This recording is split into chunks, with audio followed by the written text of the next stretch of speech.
Behold, your Lord said to the angels, I am going to place a vicegerent on earth. The Arabic word is khalifa. It means a representative or an emissary of mine. And they said, the angels said, will you place therein one who will spread corruption and shed blood, while we celebrate your praises and glorify your holiness? And God said, he said, truly I know what you do not know. See, that's the verse that hooked me. That's the verse that caught my attention. That's the one that kept on making me read the story again and again and again. Because listen to the way it begins. Behold, your Lord said to the angels, I am going to place a representative of mine on earth, a vicegerent of mine, an emissary, one who acts on my behalf. I thought, that's not the way it goes. You're not supposed to be placing man on earth in some positive role. You place man on earth as a punishment for his sin. Clearly, I knew the author didn't quite get the point. But still, it was an amazing line. But then I come to the next line, and it says, and the angels say, will you place therein one who will spread corruption and shed blood, while we celebrate your praises and glorify you? I looked at it again. I couldn't believe the question. I looked at that and I said, exactly. That would be my question. Why would you create this being, supposedly for some positive role, when he's capable of doing tremendous wrongdoing, when he could spread corruption and shed much blood? Why would you create this violent and pernicious creature when you could create angels? As the angels clearly say, well, we, the angels, celebrate your praises and glorify you. They were asking one of the most fundamental questions in the entire history of religion. Why create you, man, this utterly fallible creature, this creature who could rebel against God's will, who could do such tremendous wrongdoing, who could wreak havoc like no other creature on earth, when you can make them angels? That whole question, everything that I ever thought, everything that I ever experienced, everything that I ever knew was in that question. It was as if the author took my life and wanted to pick out exactly the right question to humiliate me, to provoke me, to anger me. Why create man, this most destructive and violent creature, when you can make them angels? And then look at the answer. And he said, God said, truly I know what you do not know. You know, in modern parlance, we would say, I know exactly what I'm doing. I read that and said, what? You know what you do not know? You know exactly what you're doing? Well, please inform me. Tell me what you're doing. You can't just get off that easy. You can't just tell me you know exactly what you're doing. Not after what I've been through. Not after you made me this way. And then I realized, of course, I was arguing with a God I didn't even believe in. And that would happen several times as I read through the Quran. And sometimes I would just get into so agitated by what I read, I'd start arguing with this voice that I'm reading before me, that's calling to me.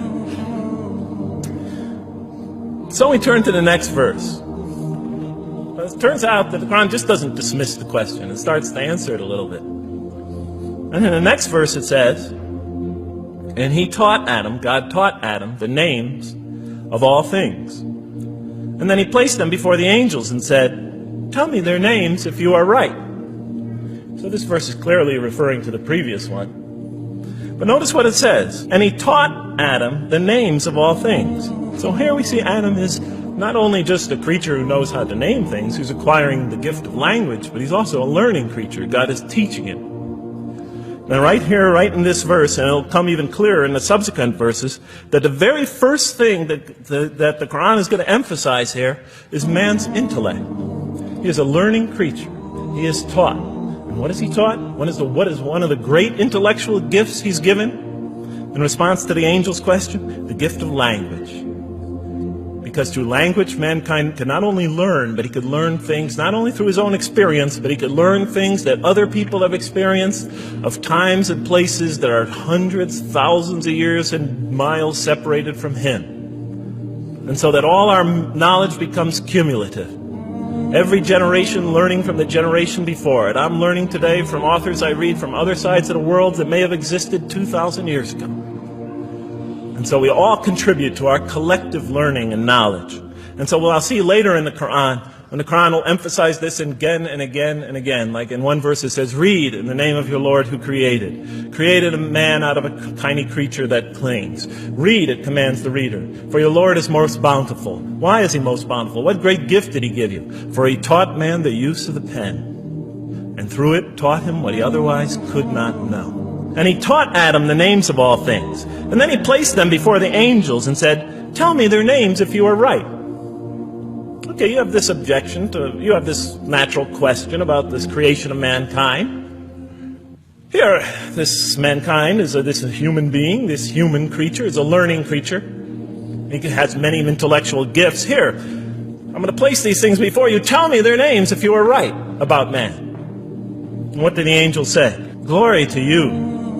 We have no knowledge except what you have taught us. In truth, it is you who are knowing, the wise. They say this task, this intellectual test that's put before them is beyond their grasp. And so in the next verse we read, and he said, "O Adam, tell them their names." And when he had told them their names, notice how it's just like it's nothing for him. For mankind, he has this phenomenal ability. And that's clearly the point of these verses. Even though I felt that the author didn't quite, it was as if I realized that he didn't misunderstand the story. He was taking one of the great stories in the history of humankind, one of the fundamental greatest stories in the history of mankind, and molding it and using it as a vehicle for an entirely original message. And God said, did I not tell you that I know what is unseen in the heavens and the earth? And I know what you reveal and what you conceal? In other words, didn't I tell you I know exactly what I'm doing? I looked at that. What question what did they reveal and what did they conceal? Why are you all looking at me like that? You're starting to scare me. You're all looking very serious. Am I losing you? Wow. Okay. So, they revealed the sinister and evil propensities of man. But what did their question conceal? And all you have to do is think about it for a minute. Human beings, yes, they could do evil. Yes, they could do wrong. Yes, they could create misery. But they could also do exactly the opposite. They could choose to do evil. They could choose to do tremendous good. They could choose to do tremendous violence. They could choose to show tremendous compassion. They could choose to live by falsehood. They could choose to live by the greatest truths. So we go on to the next verse. And behold, we said to the angels, bow down to Adam, and they bowed down. But not so Iblis.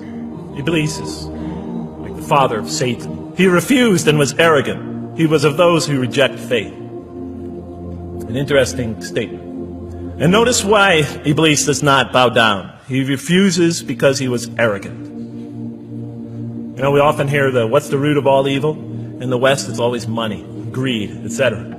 Here the Quran says seems to be saying that the root of all evil is not always material wants. It's not always money, it's not always greed. At the heart of evil is arrogance.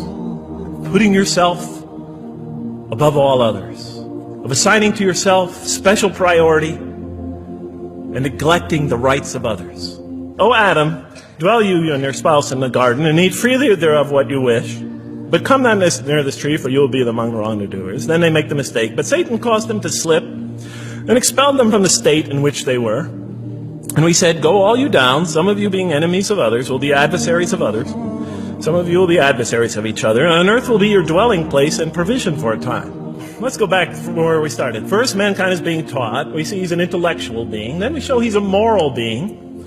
Moral being means he's a being that's going to have to make choices.